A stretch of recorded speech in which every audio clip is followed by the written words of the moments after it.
அமைக்கிறோம். எப்படி அமைக்கிறோம்? நம்ம டிவிக்கு ஆட்சி அமைஞ்ச உடனே பெண்கள், இளைஞர்கள் எல்லாருமே நல்லா இருப்போம், நல்லா இருப்போம், நல்லா இருப்போம். விவசாயிகள், மீனவர்கள், உழைக்கிற மக்கள் எல்லாருமே நல்லா இருப்போம், நல்லா இருப்போம், நல்லா இருப்போம். இன்னும் பல வருஷத்துக்கு நம்மளுடைய குடும்பங்கள், நம்மளுடைய சந்ததிகள், நம்மளுடைய தலைமுறைகள் எல்லாருமே நல்லா இருப்போம், நல்லா இருப்போம், நல்லா இருப்போம். அதனாலதான் மீண்டும் மீண்டும் சொல்றேன், வேற யாருக்காவது ஓட்டு போட்டு உங்க ஓட்டை வேஸ்ட் பண்ணிடாதீங்க. அதனாலதான் பார்த்து பார்த்து உங்களுக்கான வாக்குறுதிகளை நாம அதை அறிவிச்சிட்டு இருக்கிறோம். சொல்லாதத, செய்ய முடியாததெல்லாம் சொல்லவே மாட்டோம். அதுல ரொம்ப உறுதியா இருக்கிறோம்.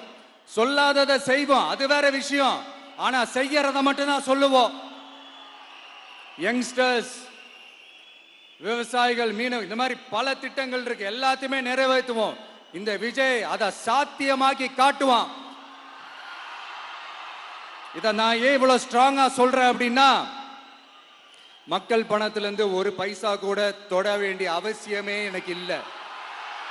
உங்களுக்கு புரியுதுங்களா? உங்களுக்கு மக்களுக்கு தப்பே நடக்காது, தப்பே நடக்க விட மாட்டேன். இப்ப நான் சொன்னல, மக்கள் காசுல இருந்து ஒரு பைசா கூட தொட மாட்டேன்னு.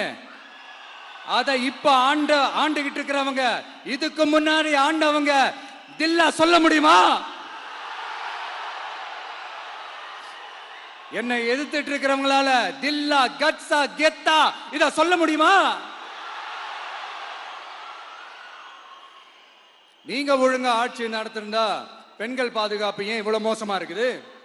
இளைஞர்களுக்கு ஏன் வேலை வாய்ப்பு இல்லாம போச்சு? போதைப் பொருள் கலாச்சாரம் ஏன் அதிகமா இருக்கு? சட்டம் ஒழுங்கு ஏன் சரியா இல்ல? வன்முறை ஏன் தலைவரிச்சு ஆறுது? இதுக்கு உங்களால பதில் சொல்ல முடியுமா ஸ்டாலின் சார்? பதில் சொல்ல தகுதி இருக்கான்னு தான் கேட்டிருக்கணும். ஆனா கொஞ்சம் நாகரிகம் கருதி அப்படி வேணான்னு பாக்குறேன். 2-2.5 வயசு குழந்தைய துள்ள துடிக்க உங்க திமுக நிர்வாகி ஒருத்தன் கொன்னானே, அதுக்கு என்ன பதில் சொல்ல போறீங்க? விளாத்திக்குளம் பக்கத்துல +2 படிக்கிற ஒரு பொண்ணு டாய்லெட் வசதி சரியா இல்லாம ஒரு அவசரத்துக்கு காட்டு பக்கம் போய் ஒதுங்கினாங்களே, என்னாச்சு? இந்த உலகத்தை விட்டே போயிட்டாங்க. அதுக்கு என்ன பதில் சொல்ல போறீங்க? இந்த பிள்ளைங்களை உங்களால திருப்பி கொடுக்க முடியுமா சார்?